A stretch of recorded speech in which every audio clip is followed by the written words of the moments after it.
नमस्कार, आर्या न्यूज देख रहे हैं आप। मैं हूं आपके साथ पल्लवी सिंह। मध्य प्रदेश और छत्तीसगढ़ बुलेटिन में स्वागत है आपका। खबरों की शुरुआत करेंगे मध्य प्रदेश के भोपाल से, जहां पर आपको बता दें कि कांग्रेस ने राज्यपाल के अभिभाषण पर टिप्पणी करते हुए सीएम शिवराज ने नाराजगी जाहिर की है।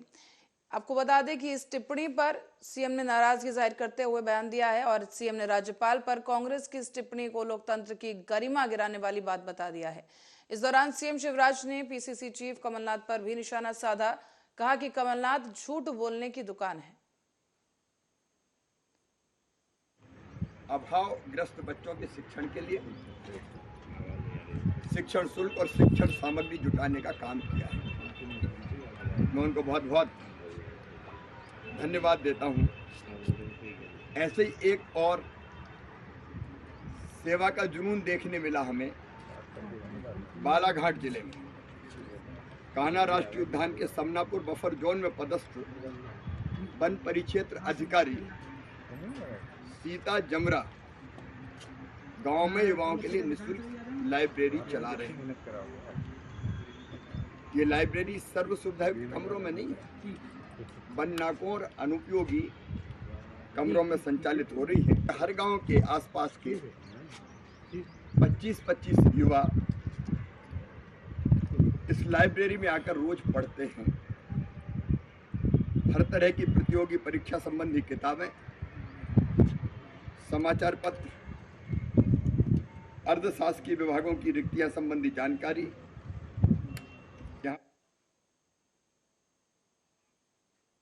तो वहीं नगर प्रशासन मंत्री भूपेंद्र सिंह ने अपने बयान में राज्यपाल के भाषण पर निशाना साध दिया है। उन्होंने कहा कि राज्यपाल के अभिभाषण में अमाउंट का जिक्र नहीं होता, सरकार की योजनाओं का जिक्र होता है और इसके बारे में चर्चा भी होगी।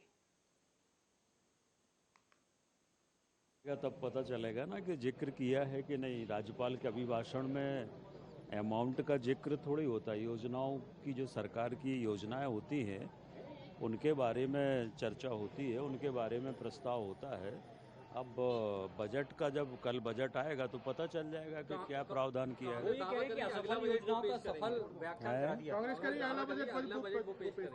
हाँ, वो सपने देखने में क्या बुराई है, सपने देखो। और अगला बजट नहीं, अब वो भविष्य में कभी बजट पेश नहीं कर पाएंगे। कांग्रेस का ही भविष्य नहीं बचा तो वो क्या बजट पेश करेंगे। अब तो कांग्रेस देश में कहीं बजट पेश नहीं कर पाएगी। आएगा तो खबर भोपाल से है। बता दें कि सरकार के लगातार कर्ज लेने पर मंत्री महेंद्र सिसोदिया का बड़ा बयान सामने आया है। उन्होंने कहा कि कर्ज लेना सरकार की रूटीन प्रक्रिया है। तो शिवराज सिंह चौहान है जो असंभव कार्य को भी संभव कर दे, वही नेतृत्व होता है। कमलनाथ जी की तरह नहीं कि खजाना खाली है, खजाना खाली है। और आज मध्य प्रदेश में जब से शिवराज सिंह जी बने हैं तब से कोई किसी चीज की कमी नहीं दिख रही मध्य प्रदेश में। सर, राज्यपाल के अभिभाषण पर कटौती प्रस्ताव लगातार सरकार ले रही है। ये तो नॉर्मल प्रक्रिया होती है कर्ज लेने की, इसमें कोई विशेष बात नहीं होती है। हर सरकार आती है, हर सरकार लोन लेके चलती है, इसमें कोई खास बात नहीं है। सर, बजट आने वाला, बजट को लेकर भी कमलनाथ कह रहे हैं कि और अब विदिशा से खबर है। बता दें कि विदिशा कनारा क्रिकेट क्लब और जिला क्रिकेट संघ के कनारा दिव्यांग T20 क्रिकेट टूर्नामेंट का आयोजन किया गया। पहला मैच राजस्थान और मध्य प्रदेश के बीच खेला गया है और पहले मैच में मध्य प्रदेश के खिलाड़ियों ने राजस्थान को 5 विकेट से हराया, जबकि दूसरे मैच में मध्य प्रदेश की टीम ने महाराष्ट्र की टीम को 14 रनों से हरा दिया है। 2 दिवसीय दिव्यांग कनारा क्रिकेट ट्रॉफी के मैचेस हो रहे हैं। इसमें 3 टीम भाग ले रही हैं। एक टीम महाराष्ट्र, मध्य प्रदेश और राजस्थान की है और इसमें पूरे दिव्यांग बच्चे हैं, जो पूरे इनका खुद का बोर्ड है। और एक मैच हम लोगों ने पिछले वर्ष कराया था और इस बार उन लोगों ने कहा कि भाई हम यहाँ खेलना चाहते हैं, तो इनके बोर्ड ने हमसे कहा कि भाई 1-2 दिन का टूर्नामेंट आप करा दें। आयोजन कौन करा रहा है? ये कनारा क्लब करा रहा। कितनी टीम है भाग रही है? इसमें 3 टीम भाग ले रही है। कितने प्रदेशों के खिलाड़ी? मध्य प्रदेश, राजस्थान और ग्राउंड बहुत ही अच्छा है और खेलने में मज़ा आ रहा है सब लड़कों को। आयोजकों के विषय में आप क्या कहेंगे? आयोजन बहुत ही शानदार हो रहा है, मतलब हर चीज़, होटल, खाने का सब फैसिलिटी अवेलेबल हो रही है। कितनी टीम है? और विदिशा शहर के होमगार्ड कार्यालय परिसर में राष्ट्रीय आपदा प्राधिकरण और मध्य प्रदेश आपदा प्राधिकरण के सौजन्य से विदिशा जिले के 300 आपदा मित्रों का पंजीयन कर उन्हें प्रशिक्षित करने का कार्यक्रम रखा गया। इस दौरान प्रशिक्षण का शुभारंभ एसपी मोनिका शुक्ला ने किया है। यहां से प्रशिक्षण प्राप्त करने वाले तमाम जो आपदा मित्र हैं वो आपदा के समय लोगों की जान बचाना सीखेंगे। कार्यालय में आपदा मित्र योजना का शुभारंभ किया गया है, जिसमें छात्र छात्राएं काफ़ी मात्रा में इस प्रशिक्षण को ले रहे हैं। ये प्रशिक्षण 12 दिवसीय है और इसमें होमगार्ड कार्यालय द्वारा सभी प्रकार के आपदा प्रबंधन, बाढ़, आगजनी, भूकंप, इसमें क्या क्या प्राथमिक चिकित्सा की जानी चाहिए इसकी जानकारी दी जाएगी। आशा करती हूँ कि यह जो कार्यक्रम है या जो प्रशिक्षण है बहुत लाभकारी रहेगा। आपदा मित्र योजना के अंतर्गत जो कि एनडीएमए एवं एसडीएमए के ओएमए के तहत ये उनका के तहत ये कार्यक्रम आयोजित किया जा रहा है। इसमें 150 वॉलंटियर्स को तो आपदा मित्र बनाया जाएगा और इनका 12 दिवस का ये प्रशिक्षण चलेगा। इसमें विभिन्न आपदाएं, भूकंप, बाढ़, अग्निशमन, आग दुर्घटना। और छत्तीसगढ़ की ओर रुख करेंगे, जहां के जगदलपुर से खबर सामने आई है। जगदलपुर में आपको बता दें कि एक शहर में युवकों को नौकरी लगवाने के नाम पर ठगी करने वाले नटवरलाल का मामला सामने आया। पीड़ित का यह कहना है कि एक आरोपी उनसे पैसे वसूलता था। हालांकि जब उन युवकों को सच्चाई का पता चला तो पीड़ित युवकों ने पुलिस को सूचित किया। पुलिस ने मौके पर पहुंचकर पड़ताल की और आरोपियों को गिरफ्तार किया गया है। फिलहाल तमाम जो आरोपी हैं उन्हें जेल भेजने की कवायद शुरू की गई।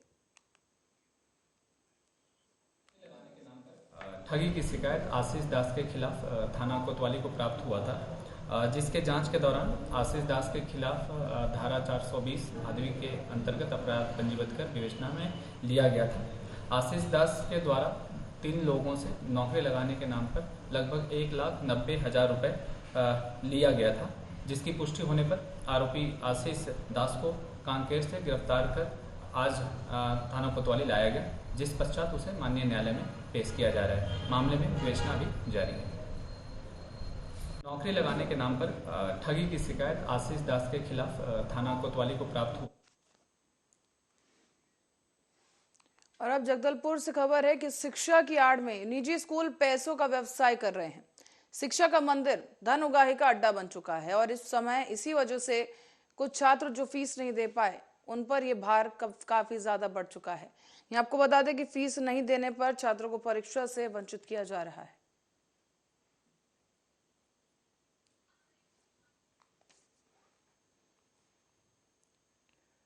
और अब डिंडौरी की ओर रुख करेंगे, जहां पर आसिफ खान उर्फ गोलू ने एक शख्स ने भरे बाजार में एक युवक को चाकू मार दिया है। आरोपी के खिलाफ पहले से ही कई मुकदमे दर्ज बताए जा रहे हैं। फिलहाल पुलिस इस आरोपी की तलाश में जुट गई है।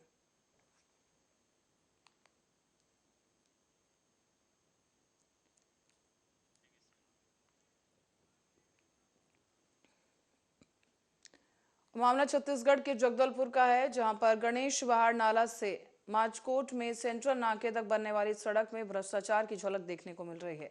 बताया जा रहा है कि डिप्टी रेंजर के द्वारा सड़क का निर्माण कार्य करवाया जा रहा है।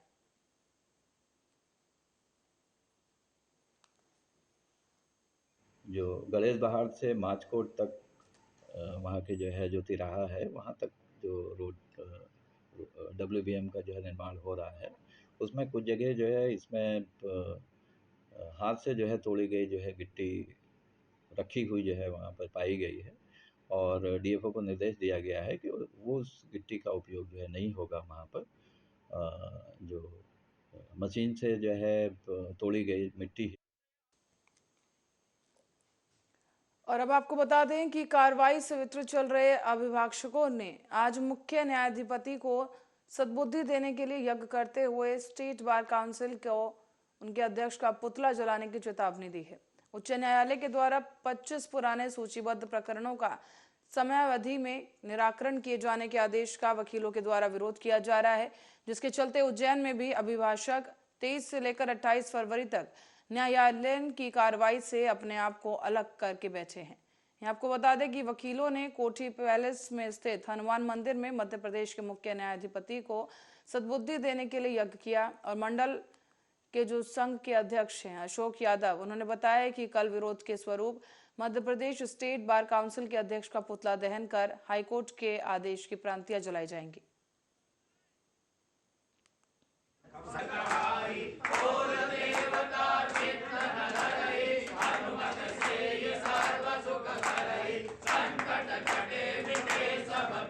मध्य प्रदेश के न्यायाधिपति महोदय द्वारा एक जो आदेश यहाँ पर आया है कि 5 साल पुराने प्रकरणों को 66 दिन में निराकृत किया जाए और 1 वर्ष के अंदर 100 केसों का निराकृत करने का जो यहाँ पर आदेश दिया गया है वो अव्यवहारिक है। हमारा विरोध इसी बात को लेके आज हमने यहाँ पर जो अखंड रामायण का जो यहाँ पर पाठ चल रहा है, हमने हमारे जो मध्य प्रदेश उच्च न्यायालय के न्यायाधिपति हैं, हमने उनको सद्बुद्धि देने के लिए यहाँ पर, क्योंकि चूंकि ये न्याय की नगरी है, बाबा महाकाल की नगरी है और राजा विक्रमादित्य की नगरी है, जहाँ पर न्याय हमेशा सारे यहाँ से न्याय लोग लेते, लेकिन उसके बावजूद भी संपूर्ण मध्य प्रदेश के अंदर यहाँ पर उस आदेश के तहत घास काटी जा रही है। प्रकरणों को शीघ्र निराकृत करने के लिए यहाँ पर जिस प्रकार से पक्षकार परेशान है, अधिवक्ता परेशान। और छत्तीसगढ़ के अंबिकापुर से खबर है, जो अखिल भारतीय विद्यार्थी परिषद के कार्यकर्ताओं ने आईटीआई कार्यालय का घेराव किया है। दरअसल बताया जा रहा है कि अंबिकापुर के आईटीआई छात्रावास के अधीक्षक के द्वारा स्वतंत्रता सेनानी वीर सावरकर की पुण्यतिथि मनाने की अनुमति नहीं दिए जाने से नाराज हुए छात्रों के साथ विद्यार्थी परिषद अंबिकापुर नगर के कार्यकर्ताओं ने आईटीआई कॉलेज का घेराव कर ज्ञापन सौंपा है।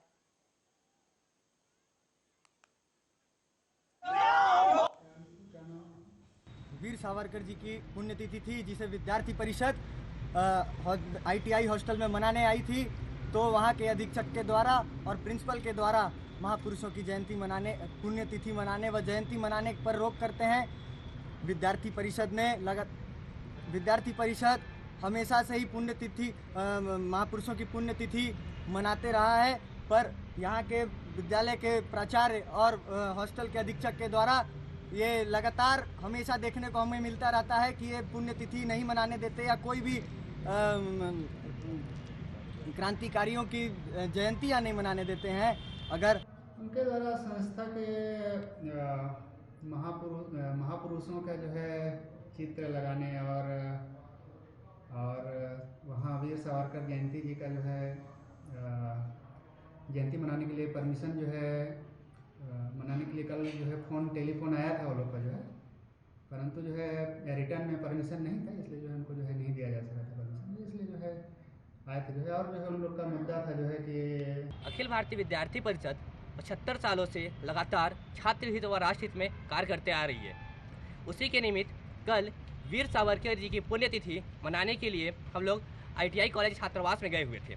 वहाँ के छात्रों के द्वारा तैयार थे, पुण्यतिथि मनाने के लिए बैठ गए थे। उसी बीच वहाँ के हॉस्टल अधीक्षक का फ़ोन आता है छात्रों को, जो वहाँ का प्रेसिडेंट रहता है, हॉस्टल का जो अध्यक्ष रहता है, छात्रों के बीच में अध्यक्ष बनाते हैं, उसको फ़ोन आता है कि यहाँ कोई कार्यक्रम, कोई पुण्यतिथि, कोई जयंती क्रांतिकारियों की नहीं मनाने दिया जाएगा। उसके बीच हमने छात्रावास के अधीक्षक से हम बात किए, तो उनके द्वारा अभद्रता से बात किया गया। उसके बाद हमने प्राचार्य महोदय को फ़ोन किया, उनके द्वारा भी अभद्रपूर्वक बात किया गया। उसको लेकर हम लोग ने वहाँ पे हम लोग शांति से वहाँ से हम लोग ने वीर सावरकर की प्रतिमा को लेकर हम लोग वापस आ गए।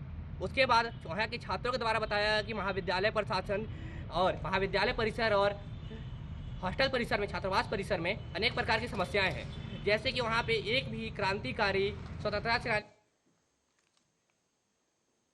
और बस्तर में माओवादियों ने अपनी उपस्थिति दर्ज कराने के लिए एक कार्यक्रम रखा। बताया जा रहा है कि बीते 2 दिनों में ही माओवादियों ने अलग अलग जगह पर कई वारदातों को अंजाम दिया है। साथ ही जिले में सुरक्षा बलों के जवानों को भी टारगेट किया गया। साथ ही साथ नक्सली सॉफ्ट टारगेट करने में भी पीछे नहीं हट रहे हैं।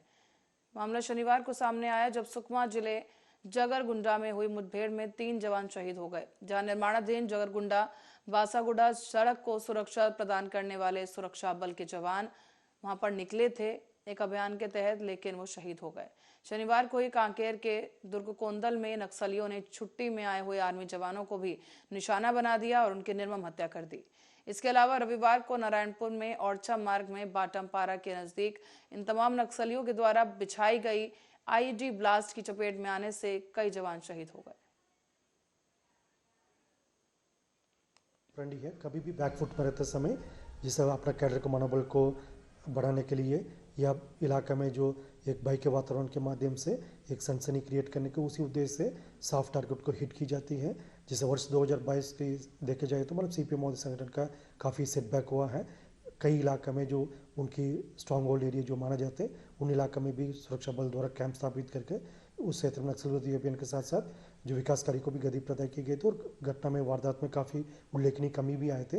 इन सब परिस्थिति को देखते हुए माओवादी कैडर द्वारा अपना जो नीचे वाला कैडर्स का मनोबल बढ़ाने के लिए और इलाके में अपना ताकत को प्रदर्शित करने के उद्देश्य से इस टाइप का घटनाओं को अंजाम दी जाती है। लेकिन माओवादियों को जो असली चेहरा है एक विकास विरोधी एवं जन विरोधी चेहरा है उसको स्थानीय लोग देख लिए समझ लिए, इसलिए माओवादियों के।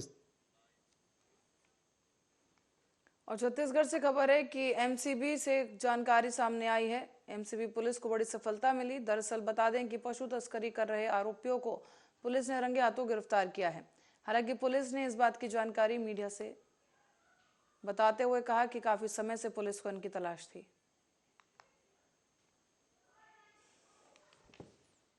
निर्देशन पर कि पशु तस्करी किसी भी हालत में रोक करके सक्षम कार्रवाई करना है।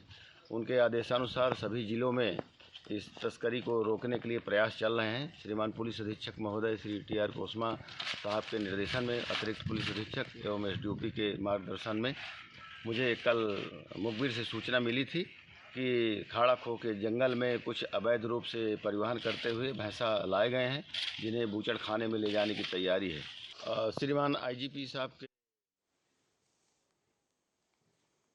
और अब खबर कांकेर से, जहां पर आमाबेड़ा थाना क्षेत्र के उसैली गांव में कल हुए नक्सली घटना के बाद शहीद हुए भारतीय सेना के जवान मोतीराम आचला को उनके गांव बड़ेतवड़ा में राजकीय सम्मान के साथ नम आंखों के साथ अंतिम विदाई दी गई। कांकेर कलेक्टर डॉक्टर प्रियंका शुक्ला ने मृतक जवान की धर्मपत्नी को प्रतीक चिन्ह तिरंगा झंडा प्रदान किया। साथ ही भारतीय सेना का जवान असम में पदस्थ था। बता दें आपको कि पिछले दिनों ही छुट्टी लेकर ये जो जवान है अपने घर आया था, अपने गांव बड़ेतवड़ा में ये आया हुआ था। मृतक जवान पास ही के गांव उसैली में मेला घूमने के लिए अपने पिता के साथ गया था, जहां पर 3 सिविल कपड़ों में पहुंचे नक्सलियों ने गोली मारकर जवान की हत्या कर दी।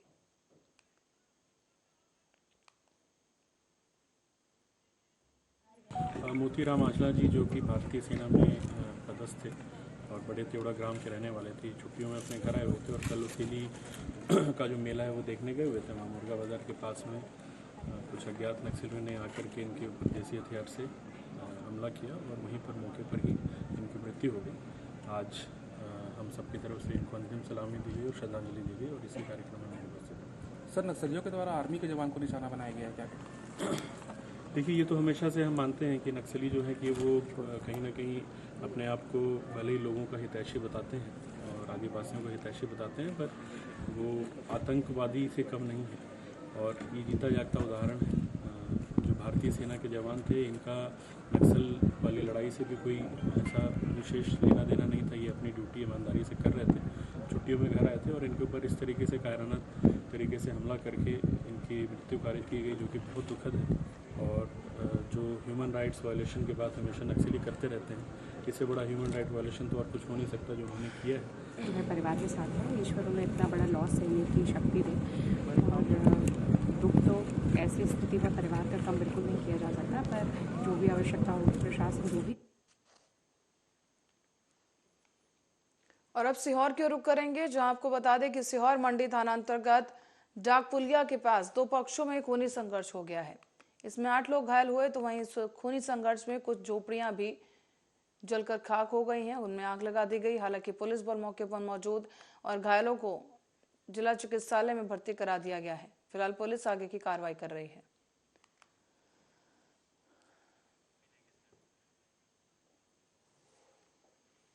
और दिल्ली शराब घोटाला मामले में केजरीवाल सरकार के उप मुख्यमंत्री मनीष सिसोदिया को रविवार को सीबीआई ने गिरफ्तार कर लिया। अब अन्ना आंदोलन से आम आदमी पार्टी के गठन तक के सफर में अरविंद केजरीवाल के साथ कंधे से कंधा मिलाकर खड़े रहने वाले मनीष सिसोदिया सीबीआई के सियासी चक्रियों में घिर गए हैं।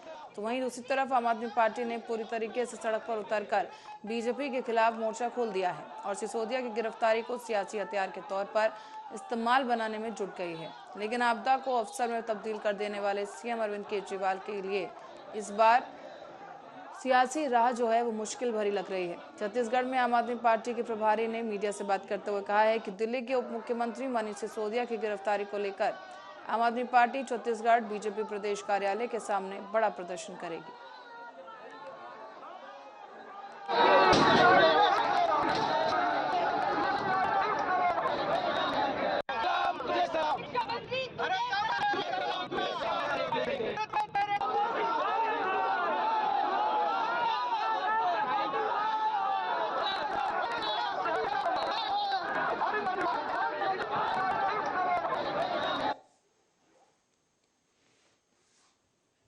और सीहोर की ओर रुख करेंगे। खबर है कि सीहोर में पुलिस ने एक अंधे कत्ल का पर्दाफाश कर दिया है। खुलासा करते हुए जानकारी दी गई कि दोस्त ने ही अपने दोस्त की हत्या की थी।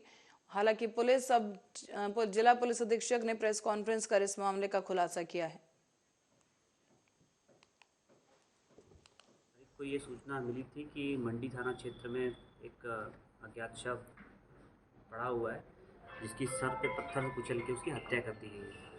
इसको देखते हुए तत्काल टीम गठित करके शव को पंचनामा किया गया। तो शव की शिनाख्त यहीं के रहने वाले दीपक वर्मा नाम के युवक की हुई। 22 साल का युवक था। फिर तत्काल टीम गठित करके तकनीकी साक्ष्यों का संकलन किया गया। उससे पता चला कि इसी का एक मित्र संजय वर्मा जो कि खंडवा ग्राम श्यामपुर के पास का रहने वाला है, उससे इससे पैसे का लेन देन था। करीब 1.5 लाख रुपए का लेन देन था। काफ़ी समय से वो पैसे लेने के लिए इस पर दबाव बना रहा था और गाली गलौज भी इनके बीच में हुई थी। इसको लेकर जब पूछताछ की गई तो आरोपी ने अपना जुर्म स्वीकार किया और घटना में प्रयुक्त जो पत्थर था वहाँ तक पहुँचाया और साथ में ही जो घटना में जो उसके खून शर्ट और कपड़े वगैरह थे वो जब्त कराए।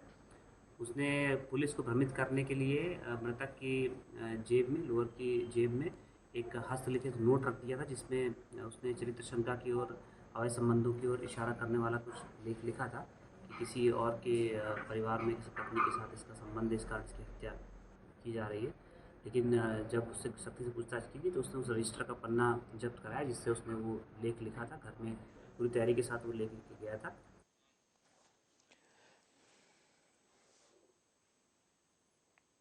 और छत्तीसगढ़ के एमसीबी जिले के मनेन्द्रगढ़ कोतवाली थाना क्षेत्र के गांव पढ़ेवा में बीते दिनों हुए अंधे कत्ल की गुत्थी पुलिस ने सुलझा ली है। यहाँ आपको बता दें कि पुलिस ने एक आरोपी को गिरफ्तार कर लिया है। थाना मनेन्द्रगढ़ में 9 फरवरी को एक सूचना प्राप्त हुआ कि एक व्यक्ति जो है ग्राम पढ़ेवा सोनारी क्षेत्र में, ग्राम पंचायत क्षेत्र में आता है। पता चला कि अज्ञात व्यक्ति का एक शव पड़ा हुआ है, जिसके बाद में जब लाया गया और पता तलाश किया गया तो उसके बारे में पता चला कि लखपति सिंह करके व्यक्ति है और पढ़ेवा गांव का ही रहने वाला है। उसका संदिग्ध परिस्थिति में उसकी बॉडी मिला हुआ था। पुलिस को शुरू से संदेह हो रहा था। जैसे ही पीएम रिपोर्ट प्राप्त हुआ उसमें जब खुलासा हुआ कि ये होमिसाइडल है करके, तो पुलिस के द्वारा लगातार पूछताछ घटना दिनांक के बाद से लगातार किया ही जा रहा था, पता तलाश किया जा रहा था। उसी सिलसिले में फिर पुलिस महानिरीक्षक महोदय श्री राम गोपाल सर, श्री कोशिमा सर, हमारे एडिशनल एसपी के नेतृत्व में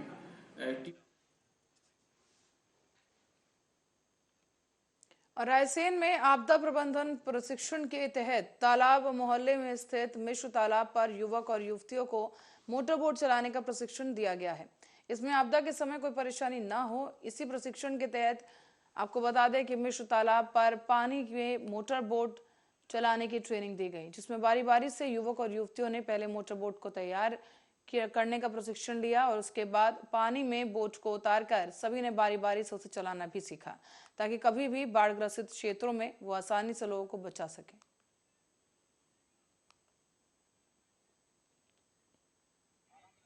हमारे आपदा मित्र हैं, उनको मिश्र तालाब पर बोट चलाने का प्रशिक्षण दिया जा रहा है। इसमें पहले ये कि बोट कैसे तैयार करते हैं, इसमें कैसे हवा भरते हैं, तो उनको सारी चीज़ें उनसे ही करवाई जा रही हैं। और उसके बाद बोट को कैसे पानी में उतारते हैं, ये बताया जा रहा है। फिर बोट हैंडलिंग, इंजन को कैसे चलाना है पानी में।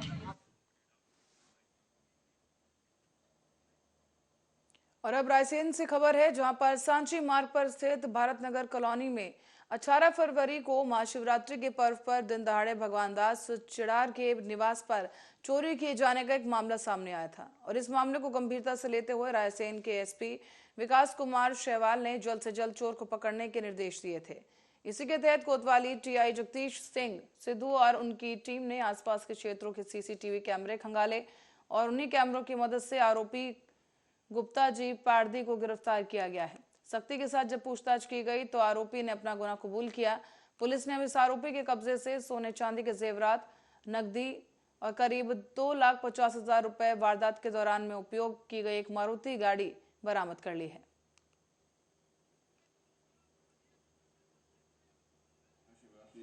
भारत नगर की कॉलोनी में एक शिक्षिका रहती हैं जो बाकी में पढ़ाती हैं। वो मेले में ऊपर महाशिवरात्रि में ऊपर किले पे गई हुई थी। 1:30 बजे से लेकर 5 बजे के दौरान किसी अज्ञात व्यक्ति द्वारा वहाँ पे उनका ताला तोड़ के सोने चांदी के जेवरात और लगभग 2.5 लाख कीमती चोरा लिए गए थे। उसी के संबंध में वहाँ से जो तकनीकी साक्ष्यों के आधार पे हमें जानकारी मिली थी, उसके आधार पे गुप्ता जी पारदी को।